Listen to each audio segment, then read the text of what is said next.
इन दिनों में आतंक की जो भी साजिश और प्लानिंग की गई वो अब धीरे धीरे डीकोड हो रही है। आतंक की साजिश और प्लानिंग डीकोड पर क्या है पूरा अपडेट, आज यही हम आपको दिखाएंगे।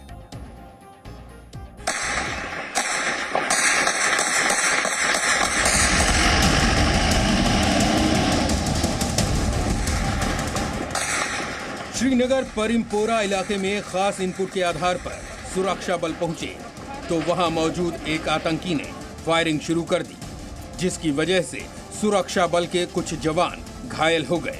इसके बाद जवानों ने पूरे इलाके को घेरकर आतंकियों के भागने के सारे रास्ते बंद करके कार्रवाई शुरू कर दी। श्रीनगर के बाहरी इलाके मल्लोरा में करीबन 4 बजे शुरू हुई मुठभेड़ अब भी जारी है। इस वक्त हम उस स्पॉट पर हैं जहां मुठभेड़ चल रही है। कुछ ही दूरी पे आपको जहां सेना की वो गाड़ी दिखाई दे रही है, वहां पर एग्जैक्ट मुठभेड़ का स्पॉट है। लेकिन यहां से आगे जाने की अनुमति नहीं है, क्योंकि हो सकता है कि वहां पर जो है फायरिंग हो सकती है, गोली लग सकती है, और जो लाइव एनकाउंटर है उसको शूट करने की अनुमति नहीं है। दरअसल लश्कर-ए-तैयबा के टॉप कमांडर अबरार को सुरक्षा बलों ने गिरफ्तार कर लिया था और उसने पूछताछ के एक ठिकाने में गोला बारूद रखने की बात की। इसी इनपुट के मिलने के बाद जब सुरक्षा बल उस जगह पर पहुंचे तो वहां पहले से मौजूद अबरार के एक साथी ने फायरिंग शुरू कर दी। श्रीनगर के बाहरी इलाके मल्लोरा में करीबन शाम 4 बजे शुरू हुई मुठभेड़ अब अंधेरा होने के बाद भी अभी चल रही है। करीब 11 घंटे चले इस एनकाउंटर में सुरक्षा बलों ने अबरार और एक विदेशी आतंकी को मार गिराया। कल मॉर्निंग में वो अबरार वहां से निकला था नॉर्थ कश्मीर से, और जो मुस्लिम जो है एक पाकिस्तान टेररिस्ट, दोनों को मिलके एक बहुत बड़ा हादसा 2 जगह करना था कल। बाद में इनकाउंटर में कि नदीन अबरार और पाकिस्तानी टेररिस्ट दोनों मारे गए। पुलिस और सिक्योरिटी फोर्स के बहुत कामयाबी हो, क्योंकि ये मेडुल जो था ये पाकिस्तानी और ये नदीन अबरार, इसका टारगेट था कि बार बार इस एक्सिस पर नारवाल से लेकर हैदरपुरा के बीच में बार बार एनएस को टारगेट करना, सिक्योरिटी फोर्स पर हमला करना और वेपन स्नैचिंग करना, यह इनका टारगेट रहा है। मारे गए आतंकवादियों के पास से 2 AK-47 राइफल बरामद हुई। इस मुठभेड़ के दौरान सुरक्षा बलों के 2 अधिकारी और 1 जवान भी घायल हुए। जम्मू एयरफोर्स स्टेशन पर हुए ड्रोन अटैक की जांच को आज तीसरा दिन है। हमले की हर पहलू की जांच की जा रही है और इसके लिए लगातार जांच एजेंसियां जम्मू एयरबेस पहुंच रही हैं।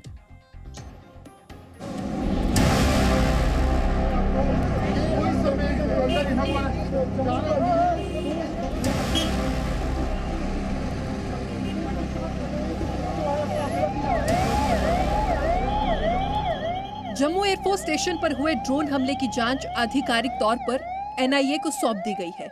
एनआईए की टीम रविवार को ही जम्मू एयरफोर्स स्टेशन पहुंच गई थी, जिसके बाद जम्मू कश्मीर पुलिस से इस हमले में अब तक की जांच की जानकारी ली और आज जम्मू कश्मीर पुलिस ने जांच की रिपोर्ट एनआईए को सौंप दी है। इस हमले की जांच को आज तीसरा दिन है। ड्रोन हमले का मुआयना करने के लिए दिल्ली पुलिस की स्पेशल सेल टीम भी जम्मू एयरफोर्स स्टेशन पहुंच गई है। जम्मू एयरफोर्स स्टेशन पर 26 जून की रात पहला ड्रोन अटैक 11:45 पर हुआ था, जिसके बाद दूसरा ड्रोन अटैक रात 2:40 पर हुआ। फोरेंसिक जांच के नतीजे सामने आना अभी बाकी है, लेकिन सूत्रों के मुताबिक यह आशंका जताई जा रही है कि दोनों ड्रोन के जरिए 2-2 किलो विस्फोटक लाया गया और इसकी जांच के लिए एनएसजी की टीम लगातार जम्मू एयरफोर्स स्टेशन पहुंच रही है। एनएसजी की एक special bomb squad team Jammu air force station पर हुए विस्फोट की जांच कर रही है। विस्फोट में आरडीएक्स और टीएनटी इस्तेमाल होने की संभावना है। सूत्रों के मुताबिक यह आशंका जताई जा रही है कि ड्रोन को सीमा पार से नियंत्रित किया गया था। साथ ही इस हमले में किसी स्थानीय आतंकी के शामिल होने की भी जांच की जा रही है। अभी तक जो बताया जा रहा है कि इस मामले में जो 2 ड्रोन इस्तेमाल किए गए थे उनका कनेक्शन लोकल भी हो सकता है, लोकल ओवर ग्राउंड वर्कर जो है, स्लीपर सेल्स जिनको कि पार्ट टाइम मिलिटेंट भी कहा जाता है, वो लोग भी इसमें शामिल हो सकते हैं। और ये इस घटना से भी इनकार नहीं किया जा सकता कि ये पाकिस्तान से भी जो है ऑपरेट किए जा सकते हैं। ड्रोन हमले के इन खुलासों के बाद इतना साफ है कि कोशिश बड़े धमाके की थी, लेकिन आतंकी अपने टारगेट पर हमला करने में नाकाम रहे। जम्मू एयरबेस पर हुआ हमला सैन्य ठिकानों पर पहली बार ऐसा अटैक है जिसे ड्रोन से अंजाम दिया गया। अब जांच के बाद ही साफ होगा कि इस हमले के पीछे आतंकियों की क्या प्लानिंग थी। क्या ये ड्रोन अटैक किसी बड़े हमले की रिहर्सल थी? 27 जून की रात पुलवामा में एक एसपीओ के घर पर हुए हमले में जम्मू कश्मीर पुलिस को बड़ी कामयाबी मिली। आईजी कश्मीर ने इस पर आज क्या जानकारी दी है, इस रिपोर्ट में देखिए। जम्मू कश्मीर के पुलवामा में आतंकियों ने एक एसपीओ के घर हमला किया, जिसमें विशेष पुलिस अधिकारी फयाज अहमद, उनकी पत्नी और बेटी की मौत हो गई थी। कल जम्मू कश्मीर पुलिस के आईजी विजय कुमार ने आशंका जताई थी कि हमलावर आतंकी जैश ए मोहम्मद के हो सकते हैं, जिनमें एक विदेशी आतंकी भी शामिल है, और आज इस बात की पुष्टि हो गई है। हमलावर आतंकियों की पहचान कर ली गई है। उसमें जैश मोहम्मद का एक पाकिस्तानी मिलिटेंट था और एक जैश का लोकल मिलिटेंट उसमें इन्वॉल्व था। उसको हम लोग आइडेंटिफाई कर लिए हैं, पीछे पड़े हैं, ट्रैक कर रहे हैं। बहुत ही जल्दी उसको हम लोग न्यूट्रलाइज कर लेंगे। एसपीओ फयाज अहमद के घर पर यह हमला 27 जून की रात करीब 11 बजे हुआ था। आतंकी अवंतीपुरा में फयाज अहमद के घर में घुसे और गोलीबारी शुरू कर दी। बचाव करने आई उनकी पत्नी और बेटी पर भी आतंकियों ने गोलियां चलाई। हमले में एसपीओ और उनकी पत्नी की जान चली गई और इलाज के दौरान गंभीर रूप से घायल बेटी ने भी दम तोड़ दिया था। अब हम आपको पिछले कुछ दिनों में हुई आतंकी घटनाओं की रिपोर्ट देते हैं। पिछले दिनों आतंकी घटनाओं में कई पुलिस जवानों को निशाना बनाया गया, जिस पर आज कश्मीर आईजी विजय कुमार ने प्रेस कॉन्फ्रेंस करके जानकारी दी। जम्मू कश्मीर में पिछले 6 दिनों में कई आतंकी घटनाएं हुई। पुलिस के जवानों को निशाना बनाया गया। उनमें से ही एक थे परवेज अहमद।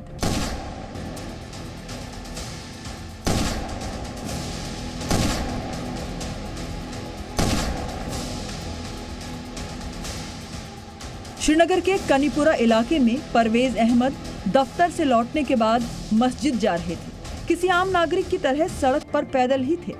न किसी को नुकसान पहुंचाया था, न ही किसी से कोई दुश्मनी थी, लेकिन आतंकियों के लिए यही सॉफ्ट टारगेट था।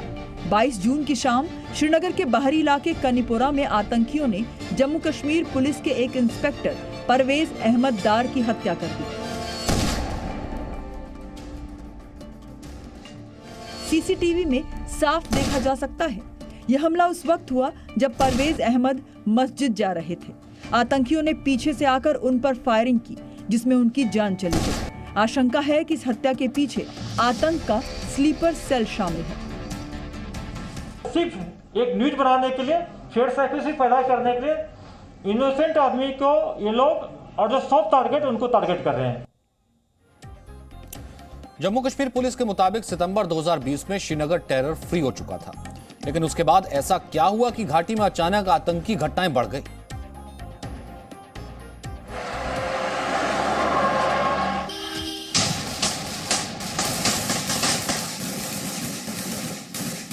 अनुच्छेद 370 के हटने के बाद से कश्मीर में आतंकवाद को खत्म करने के लिए लगातार जॉइंट ऑपरेशंस चलाए जा रहे थे। एक एक कर आतंकी संगठनों के टॉप कमांडरों को सुरक्षा बलों ने मार गिराया।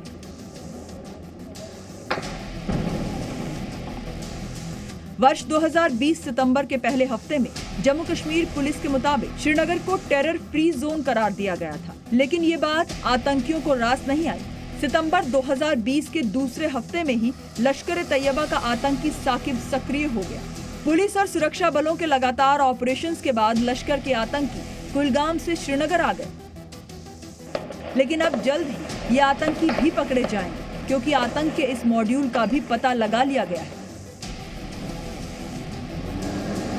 पाकिस्तान के इशारे पर, आईएसआई के इशारे पर यहाँ पर लोकल लड़कों को कुछ 5-6 को एक्टिव किया है, जो अपने को टीआरएफ कहते हैं, बल्कि एलईटी के ये टेररिस्ट हैं। उसमें एक मारा चुका है क्या उबैद, बाकी जो है उसके पीछे हम लोग लगे हुए हैं और बहुत जल्दी उसको या तो अरेस्ट कर लेंगे या इनकाउंटर में उसको न्यूट्रलाइज करेंगे। आज कश्मीर के आईजी विजय कुमार ने प्रेस कॉन्फ्रेंस की और जम्मू कश्मीर में पिछले कुछ दिनों में हुई आतंकी घटनाओं की जानकारी दी। लेकिन घाटी में अचानक ये आतंकी घटनाएं क्यों बढ़ गई हैं, इसके पीछे की सबसे बड़ी वजह क्या है, ये सुन लीजिए। पिछले कुछ दिन में इनोसेंट को, सिविलियन हो या पुलिस वाला जो कहीं छुट्टी पर जाते हैं, अपने घर जाते हैं या मस्जिद के पास नमाज पढ़ने जाते हैं, उसको टारगेट कर रहा है लोग। एक सोसाइटी में, एक कश्मीर में एक फेयर साइकोसिस, एक ऐसा माहौल बनाना चाहते हैं कि इनको डर है आने वाले दिन में यहाँ काफ़ी टूरिस्ट आएंगे, लोग आएंगे, यहाँ पर अमन चैन होगा, उसको देखना नहीं चाहते हैं। कुछ पॉजिटिव टॉक भी चल रहा है, उसको भी डिस्टर्ब करना चाहता है। इनका ये मेन मकसद है, यह नहीं चाहता कि यहाँ पर शांति हो, लोग यहाँ पर विकासशील हो, डेवलपमेंट हो, लोग दो पैसा कमाए। इसलिए ये सिविलियन को और इंसोरेंट को टारगेट कर रहे हैं लोग। तो जम्मू में एयरफोर्स स्टेशन पर हुए ड्रोन हमले के बाद लगातार संदिग्ध ड्रोन एयरफोर्स स्टेशन के आसपास देखे जा रहे हैं। जानकारी के मुताबिक कल रात जम्मू में फिर से संदिग्ध ड्रोन देखे गए।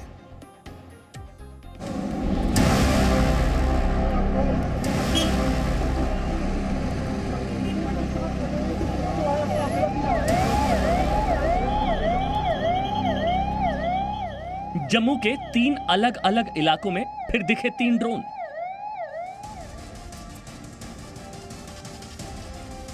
सोमवार रात 1:30 बजे से 4 बजे के बीच पहला ड्रोन कालूचक के मिलिट्री कैंप के पास, दूसरा रातनुचक मिलिट्री कैंप के नजदीक और तीसरा कुंजवानी इलाके में देखा गया।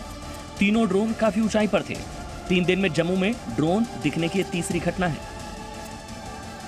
रविवार रात को कालूचक रत्नुचक इलाके में ड्रोन देखे गए, जिन्हें सेना ने गोली मारी जिनके ऊपर की। उसके बाद वो अंधेरे का लाभ उठा के गायब हो गए। और उसके बाद सोमवार रात, कल रात को भी जो है तीसरी बार जो है यहाँ पे ड्रोन देखे गए, जो कि Sunjuwan military station, Ratnuchak military station और उसके साथ साथ कानाचक मिलिट्री स्टेशन जो है वहाँ पे स्काई में ड्रोन्स को यहाँ पे देखा गया है।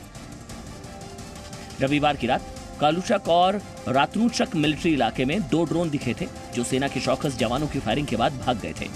इससे पहले शनिवार की रात जम्मू एयरफोर्स स्टेशन पर 2 ड्रोन से हमला हुआ था। जिन इलाकों में ड्रोन से हमला हुआ है या हमले की कोशिश की गई है, वो पाकिस्तान बॉर्डर के आसपास है। ऐसे में मिलिट्री बेस की सुरक्षा को लेकर चिंता बढ़ गई है।